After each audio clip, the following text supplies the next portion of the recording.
오늘 우리 함께 다니엘서를 통해서 먼지가 되게 하셔도 하나님 말씀 함께 보겠습니다. 오늘은 참 날씨가 많이 더워졌어요. 오늘은 참 여름같이 더웠는데요. 여러분, 불과 지난주만 해도, 지난주가 굉장히 이맘때, 지난주 금요일까지만 해도 굉장히 심한 황사와 먼지로 답답한 한 주를 보내야 됐습니다. 눈에 보이지 않는 코로나도 문제이지만 저는 이게 눈에 보이지 않는 이런 황사, 미세먼지, 굉장히 이것이 우리를 힘들게 하는 그런 지금 요인이 되고 있는데요. 이 미세먼지라는 게 여러분 무엇인가요? 미세먼지, 눈에 사실 이렇게 황사처럼 눈에 미세먼지처럼 보이기도 하지만 이 미세먼지라는 말의 뜻대로 미세, 정말 눈에 보이지 않을 만큼 매우 작은 것이어서 이 대기 중에 머물러 있다가 우리 호흡기로 거쳐서 들어오면 이 폐에 침투하고 또 때로는 혈관을 따라 체내에 들어오면서 이 건강을 해치는 아주 나쁜 것, 바이러스보다 더 나쁜 황사 미세먼지입니다. 이 미세먼지, 초미세먼지가 기관지염, 폐기종, 천식, 폐포 손상을 가져오기도 하고 때로는 심혈관을 통해서 침투해서 심근경색, 아토피를 일으키고 뇌 손상이나 치매까지 영향을 줄 수 있다는 이 무시무시한 연구 결과가 나왔다고 하는데요. 코로나는 백신을 개발하고 지금도 백신을 많이 맞았다는 미국은 이제 마스크 없는 사회로 진입했다고 하는데, 사실 코로나는 백신이 개발되면 정복될 수 있다고 하지만 이 미세먼지는 사실은 당장 뭔가 대책을 세울 수 없는 큰 재앙인 것 같습니다. 완전히 지구를 이렇게 들어가지고 좀 물에 깨끗이 씻어내지 않는 이상 아주 해결하기 힘든 그런 아주 심각한 문제라고 할 수 있죠. 창세기 18장 27절에 보면 아브라함이 사실 이 먼지에 대해서 이렇게 표현을 합니다. 아브라함이 하나님 앞에서 자신의 존재에 대해서 이렇게 고백을 하는 장면이에요. 말씀 보시면 아브라함이 대답하여 이르되 나는 티끌이나 재와 같사오나 감히 주께 아뢰나이다. 사람이 여러분 원래는 먼지 같은 존재였잖아요.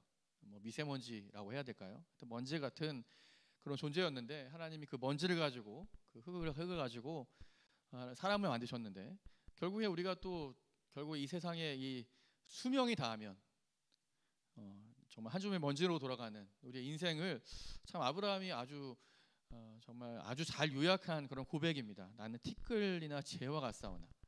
결국 여러분 사실 그럼 우리의 존재는 뭔가요? 하나님 없는 이 세상의 모든 인생은 또 하나님 없는 영광과 부귀영화, 하나님 없는 것은 결국 다 헛된 먼지에 지나지 않는다는 것입니다.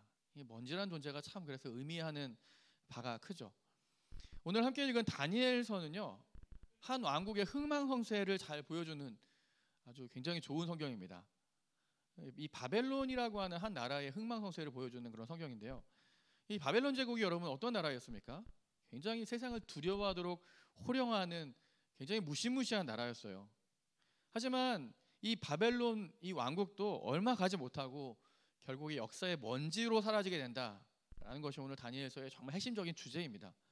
사실 바벨론은 위대한 나라예요. 이 티그리스 강을 중심으로 발전한 국가인데 여러분 원래 우리 이 지구상의 고대 4대 문명이라고 네 곳의 문명의 발상지 중에 하나인 메소포타미아 문명의 핵심적인 지역이 바로 이 바벨론 지역이었습니다.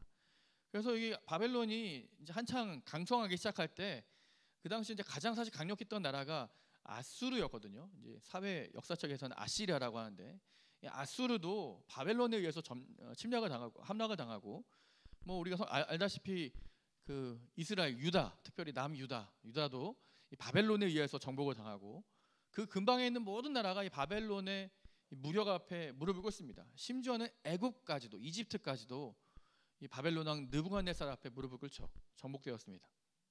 하지만 여러분 지금 그 바벨론이 어디에 있는지 아십니까? 바벨론이 지금 어디 있을까요? 사실 바벨론은 그렇게 위대한 나라라고 알려져 있지만 사실은 잊혀진 나라가 되었습니다. 사실 이게 19세기 말에 독일의 한 고고학자가 이 성경을 보다가 역사의 기록을 더듬어서 바벨론 유적을 찾아 나서기 시작했어요. 19세기에. 그러다가 언제 찾았냐면 1899년에 드디어 이란 남부, 이란과 이라크 거의 국경지대 한 사막에서 이 바벨론의 흔적을 발견했다고 합니다. 우리가 보고 있는 저 사진이 사실 저것도 바벨론의 이제 그 흔적들을 토대로 복원한 그 성전인데, 사실 왼쪽에 있는 거는 이제 지금 복원돼 있는 거고, 오른쪽에 있는 저 사진들은 이제 그 흔적을 토대로 컴퓨터 3D로 이렇게 복원한 바벨론 성의 모습입니다. 사막 한가운데 세워진. 근데 굉장히 그 어마어마해서 중국의 만리장성 정말 비교해도 손색이 없을 정도로 아주 튼튼한 성벽과 왕의 길과 화려한 왕궁과 뭐 공중정원이라고 해서 세계 불가 7대 불가 사이에 들어가는 바벨론의 공중정원, 이게 바벨론 거거든요. 굉장히 하여튼 위대한 그런 나라였습니다. 하지만 여러분, 우리가 알다시피 지금 그 바벨론은 흔적도 없이 사라졌습니다. 이 모든 영광도 한순간 먼지처럼 다 무너지고 사라지게 된 거예요. 그리고 한 고고학자가 발견하기까지 이 수천 년 동안 이 지역은 사람들에게 잊혀진 그런 장소가 되었습니다. 그냥 성경을 통해서 바벨론이 있었구나라고 하는 그런 사실 상상의 그런 나라 같은 그런 나라였죠. 진짜 여러분, 이 바벨론의 역사를 보면 진짜 이 세상의 역사가, 이 세상의 문화가 헛된 것의 전형을 보여준다고 해도 뭐 틀린 말이 아닙니다. 오늘 함께 읽은 이 본문은 이 바벨론이 어떻게 역사 속에서 사라졌는지를 보여주는 굉장히 중요한 대목이에요. 이 다니엘서 5장에 있는 말씀인데요. 이 다니엘서 5장은 이 바벨론 왕이었던 벨사살, 좀 발음하기 힘든데 벨사살이라고 하는 왕을 중심으로 이야기가 진행되고 있습니다. 이 벨사살은 바벨론의 마지막 왕이었어요. 안타깝게도 벨사살을 끝으로 바벨론은 사라지게 됩니다. 이 한 나라가 여러분 쇠퇴할 때가 되면 여러분 어떤 일이 있는지 아세요? 보통 거의 공통적으로 한 나라가 이렇게 막 추락해 가기 시작하면 내부적으로는 막 부패가 극에 달합니다. 막 그 정치인들이고 뭐 사람이건 굉장히 막 부패해요, 사람들이. 그리고 왕과 지도자들은 나라를 다스리는 데는 관심이 없어요. 그리고 자기들끼리 흥청망청 향락과 사치에 빠지게 되는, 뭐 보통 나라가 흥망성쇠가 이런 식으로 진행이 됩니다. 뭐 바벨론도 예외가 아니었어요. 오늘 뭐 대표적으로 오늘 함께 읽은 말씀 보면 이 벨사살, 한 나라의 왕인데 오늘 어떤 장면부터 시작하죠? 이 나라를 잘 다스리고 백성들의 소리를 잘 듣고 백성들을 잘 통치했다, 이런 기사가 이런 내용이 아니라 이런 거 관심이 없었어요. 오늘 벨사살 왕이 처음 등장하는 이 모습은 어떤 모습이었냐면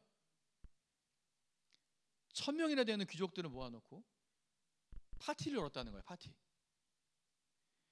사람들 앞에서 이렇게 파티를 벌이고 뭐 이렇게 즐기기에 여념이 없었던 이런 아주 거의 이제 나라가 망할 때가 됐구나라는 징조가 보이는 그런 장면이었습니다. 오늘도 역시 마찬가지로 벨사살 왕이 귀족들 앞에서 큰 잔치를 벌였습니다. 근데 이게 굉장히 벨사살 왕이 좀 허세를 부리고 싶었던 것 같아요. 허풍을 좀 떨고 싶었던 것 같아요. 그래서 어떤 일을 합니까? 오늘 말씀해 보면 예루살렘, 하필이면 예루살렘 성전에서 가지고 온 성전의 그 기물들, 그릇들을 가져오겠습니다. 그리고 그거 가지고 뭐 했을까요? 그거 가지고 술 마셨다는 거예요. 성전의 그 기물들을 가지고 술을 마시고 막 위세를 부렸다는 거죠. 왜 여러분 벨사살이 굳이 이 타이밍에 예루살렘의 성전의 그 기물로 그런 짓을 했을까요? 망할 때가 되었다는 거죠. 아마 벨사살 마음에 좀 그런 마음이 있었을 것 같아요. 내가 진짜 하나님보다 더 위대한 그런 왕이다, 그런 바벨론 왕이다, 뭐 이런 거를 좀 사람들 앞에 뽐내고 싶었던 그런 모습도 있었을지도 모르겠어요. 심지어 자신의 조상이었던 느부갓네살 왕조차도 하지 않았던 일을 그래서 벨사살이 합니다. 그렇게 술을 마시고 오늘 사절에 보면 그래서 우상들에게 자기가 경배하고 뭐 이랬다는 거예요. 흥청망청했다는 거죠. 그런데 여러분, 이 자리에서 모든 사람이 깜짝 놀랄 만한 일이 벌어졌습니다. 여러분, 어떤 일이었습니까? 갑자기 공중에 이 사람 손이 나타나더니 벽에다 막 글씨를 쓰기 시작하는 거예요. 이게 사람이 나타나서 이 글씨를 썼으면 뭐 그럴 수 있겠다 싶을 텐데 손만 나타나가지고 저기다 막 벽에다가 이게 촛대 사이에 이렇게 회벽, 석회벽 사이에 그랬다니까 이게 글쎄요, 저 벽에 있는 벽등 사이에 글을 이렇게 썼다는 거죠. 손이 나타나서. 여러분, 진짜 귀신이 고칼로릇이 일어난 겁니다. 얼마나 무서웠겠어요.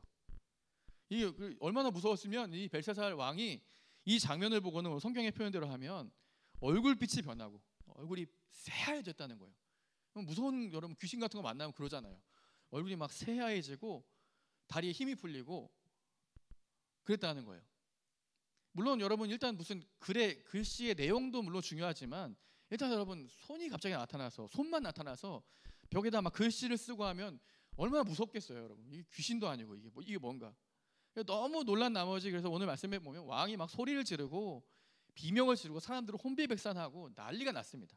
1000명이나 되는 사람들이 난리가 나죠. 그래서 막 사람들이 다 흩어지고 도망가고 막 그랬어요. 이 벨사살 왕은 이게 무슨 일인가 이런 해괴망측한 일의 원인을 알아내기 위해서 이게 뭔가 무슨 뜻인가 알아내기 위해서 나라의 그 주술사들 점쟁이 뭐 닥치는 대로 다 불렀습니다. 일단 너무 무서우니까 이게 뭔가 지금 알아봐야 되잖아요.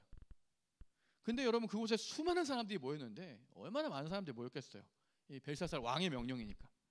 근데 그 벽에 써 있는 그 글씨를 아무도 읽을 수도 없었고 해석할 수 있는 사람이 없었다는 거예요.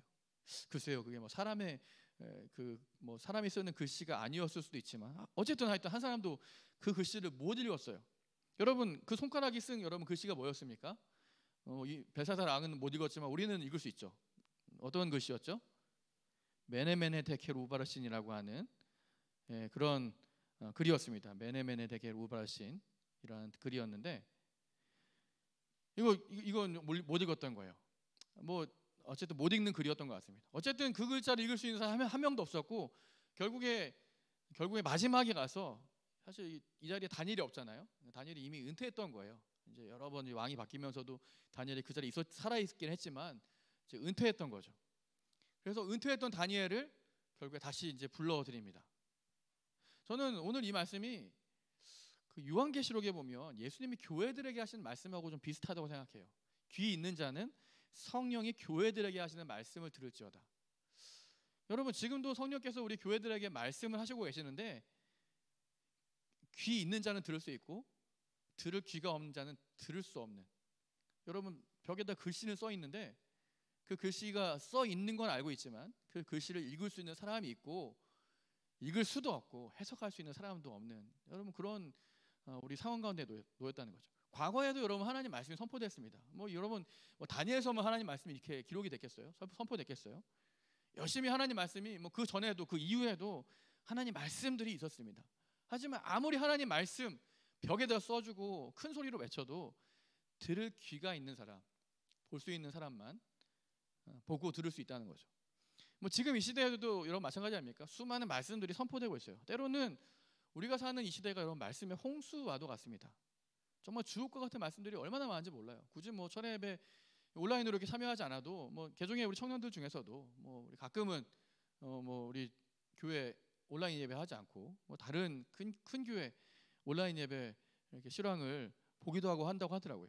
얼마나 여러분 주옥 것 같은 말씀들을 맘만 먹으면 TV만 틀어도 라디오만 켜도 인터넷을 통해서 지금도 우리 유튜브를 통해서도 예배 드리고 있지만 유튜브 통해서 얼마나 좋은 우리의 입맛에 맞는 목사님들의 말씀을 얼마든지 마음껏 들을 수 있습니다. 하지만 여전히 오늘 이 다니엘서에 나오는 이 법칙이 지금도 똑같이 적용되고 있어요. 정말 많은 말씀들이 있지만 사실 들을 귀 있는 사람들만 하나님의 말씀을 듣는 것입니다. 오늘 벨사살 왕 앞에 수많은 사람들이 있었어요. 하지만 그 누구도 그 벽에 써져 있는 글씨 하나 읽을 수 있는 사람이 없었다는 거예요. 여러분 사실 정말 중요한 거는요, 이 글자를 몇 개 못 읽고 하는 게 중요한 게 아니에요. 사실 안타깝게 그 당시에 정말 수많은 지혜자라고 불리는 사람들이 있었지만 그 글씨도 못 읽을 뿐만 아니라 지금 당하고 있는 지금 이 바벨론이라는 나라가 지금 벨사살 왕이 어떤 형편에 있는지 이런 흐름조차도 읽지 못하는 아주 꽉 막힌 시대였다는 것입니다. 여러분 우리는 그런 의미에서 좀 깨어있는 들을 귀 있는 사람이 되어야 돼요. 성령께서 오늘도 우리에게 말씀하시는 그 음성에 귀를 기울여야 된다는 거죠. 좀 귀를 바짝 열고 긴장하면서 들어야 된다는 거죠. 여러분 오늘 이 시간도 하나님 말씀하실 거예요. 성경을 통해서 또 설교를 통해서 하나님이 우리가 하나님의 이 말씀을 듣기를 원하신다는 거죠. 때로는 하다 안 되면 하나님이 어떻게 하실까요? 아마 오늘 벨사살 왕처럼 벽에다 글씨라도 써가지고 하나님의 뜻을 전하고 싶으실 거예요. 여러분 얼마나 하다 안 되면 하나님이 그렇게 무섭게 손가락 하나 나타나게 하셔서, 손 하나 나타나게 하셔서 벽에다 글을 쓰셨겠어요? 하다 안 되니까. 하지만 여러분, 아무리 좋은 말씀이 이렇게 우리에게 주어져도 눈을 감고 귀를 막고 있으면 아무리 하나님이 좋은 말씀을 주셔도 들을 수도 없고 볼 수 없다는 거예요. 그렇기 때문에 여러분, 우리가 오늘 이 시간 해야 될 일이 뭘까요? 하나님의 뜻에 민감하도록 해야 되죠. 이 세미한 음성이라도 하나라도 좀 놓치지 않도록. 오늘 그래서 예수님이 깨어있으라, 깨어있으라. 제가 일부러 검색해봤어요. 깨어있으라 했더니 예수님이 정말 여러 복음서를 통해서 제자들에게 좀 깨어있어라, 기도할 때도 깨어있으라고 하고, 뭐 잠잘 때도 깨어있으라고 말씀하시고 여러 번 말씀하시더라고요. 우리도 정말 깨어있어서 이 세미한 주님의 음성을 들어야 됩니다. 오늘 아무도 이 벽에 써있는 글씨를 알지 못할 때, 읽지 못할 때 드디어 다니엘이 나타났습니다. 여러분, 다니엘이 뭐 했을까요? 그 자리에 와서 그 글을 읽어줬어요. 이 글은 메네메네 테켈 우바르 신약을 읽어야 되는 글입니다. 그리고 그 글에 대해서 해석을 해줍니다. 뭐 사실은 이 메네메네 테켈 우바르 신이라는 뜻은 굉장히 단순합니다. 메네라고 하는 건 숫자를 세다, 뭐 세워지다 이라는 뜻이고, 데겔이라는 말은 저울에 달리다, 저울에 이렇게 재다 뭐 이런 뜻이고, 우바라시는 나뉘다라는 뜻이래요. 그래서 오늘 그 25절부터 28절에 보면 다니엘이 친절하게 이렇게 해석한 그 글을 이렇게 기록하고 있습니다. 제가 읽어드릴게요. 기록된 글자는 이것이니 곧 메네메네 테켈 우바라시니라. 그 글을 해석하건대 메네는 하나님이 이미 왕의 나라의 시대를 세워서 보니까 이제 그것을 끝나게 하셨다고 하는 것이고, 데켈은 왕을 저울에 달아보니까 부족하다, 부족함이 보였다. 베레스라는 거는 왕의 나라가 나뉘어서 메대와 바사 사람에게 넘어가게 됐다, 뭐 이런 뜻이에요. 근데 오늘 그 뒤에 말씀을 보면 다니엘이 이렇게 글만 읽어주고 해석만 해준 게 아니에요. 그 뒤에 보면 벨사살 왕이 꼭 들어야 되는, 반드시 들어야 되는 하나님의 메시지도 전달을 합니다. 지금 당신이 하고 있는 짓이 무슨 짓인지 아십니까? 지금 하나님을 욕되게 했고 당신의 그 교만에 대해서 하나님 반드시 심판하실 것입니다. 이렇게 말했어요. 여러분, 그 당시에 당대 세상을 호령하는 바벨론 왕이었지만 다니엘은 두려워하지 않고 하나님의 뜻을 전하죠. 그리고 오늘 30절을 보면 오늘 다니엘이 전한 그 메시지대로 벨사살 왕은 죽고 바벨론의 시대는 끝나고 드디어 메대와 바사, 우리가 잘 알고 있는 페르시아 시대가 그때부터 시작됩니다. 여러분, 다니엘은 선지자였습니다. 하나님의 뜻을 전하는 선지자. 선지자라는 사람들이 참 그런 것 같아요. 이 사람들의 반응에 상관없이 일단 하나님의 생생한 말씀을 전하는, 이게 선지자적인 사명이라고 할 수 있죠. 다니엘이 진짜 다니엘다운 것은, 우리 다니엘 하면 어떤 여러분 장면이 떠오르시나요? 뜻을 정해서 왕의 진미를 거부하고, 그래서 결국에는 하나님께 높임을 받고 또 사람들에게 높임을 받고 높은 지위에 오르고 성공하고. 사실 여러분, 이게 다니엘다운 게 아니죠. 다니엘은 항상 언제나 변함없이 하나님이 주신 사명을 감당하는 그런 삶을 살았어요. 뭐 바벨론에 있든 뭐 사자굴에 있든 뭐 감옥에 있든 어디에 있든 하나님이 주신 사명을 갖고 살았다고요. 그래서 여러분, 다니엘이 참 놀랍게도 왕이 바뀌고 나라가 바뀌어도 묵묵히 자기의 자리를 지키면서 그 사명을 감당하는 모습이 다니엘에서 전반적으로 나옵니다. 계속 기도하고 하나님 말씀을 전하고 꿈을 해석하고 이런 일들. 때로는 그러다가 풀무불에 던져지기도 하고, 다니엘의 새 친구들 얘기지만 사자굴에 던져지기도 하고, 그래도 여러분 흔들리지 않고 그 사명을 감당하죠. 저는 오늘 마찬가지로 우리 그리스도인들이 이 땅에서 우리가 감당해야 되는 정말 중요한 사명이 있다고 생각합니다. 바로 이런 선지자적인 사명. 오늘 우리 뭐 잘하는 표현대로 하면 선교적인 사명 감당하도록 하나님 우리를 부르셨어요. 그것은 단지 여러분, 우리가 선지자적인 사명, 우리가 불의에 대해서 막 정의를 외치고 아주 이런 크고 아주 위대한 일도 해야 되지만, 또 어떤 이단에 대해서 우리가 진리를 수호하고 이런 일도 해야 되지만, 사실 우리가 가장 소극적으로는 이 코로나 시대에 내 믿음을 잃지 않도록 지키는 일부터 시작해서 우리 주변에 연약한 형제들이 있다면 격려해주고 기도해주고 위로해주고, 때로는 형제가 뭔가 영적으로 문제가 있으면 훈계도 해주고 격려도 해주는 예수님의 이름으로 이런 일들을 하는 것, 이게 바로 오늘 선지자적인 사명을 감당하는 그런 일들입니다. 또 뿐만 아니라 정말 도움이 필요한 사람들에게 실제적으로 도움을 주고 하는 모든 일들, 이게 우리가 정말 그리스도인이 감당해야 되는 이런 뭐 선지자적인 선교적인 그런 아마 사명일 것입니다. 얼마 전에 여러분 한강에서 목숨을 잃은 한 대학생 이야기, 지금도 연일 이슈가 되고 있는데, 우리가 뭐 그 속사정이야 다 알 수 없지만 이 장래가 유망한 한 아들을 잃어버린 이 부모님의 마음을 누가 위로할 수 있었겠습니까? 하지만 저는 굉장히 이 장면이, 오늘도 뭐 그런 기사가 났는데 이 장면이 굉장히 눈에 들어왔어요. 왜 그 친구들이 그 늦은 시간까지 한강으로 몰려가서 정말 코가 삐뚤어지도록 정말 그렇게 많은 술을 마셔야 했는지, 그 장면이 참 안타까웠습니다. 굉장히 어마어마한 양의 술을 마셨더라고요. 얼마나 여러분 그게 채워지지 않으면 그 밤에 새벽녘까지 그렇게 정말 정신을 차리지 못할 정도까지 술을 마셔야 됐을까? 이 좀 아쉬움이 있었습니다.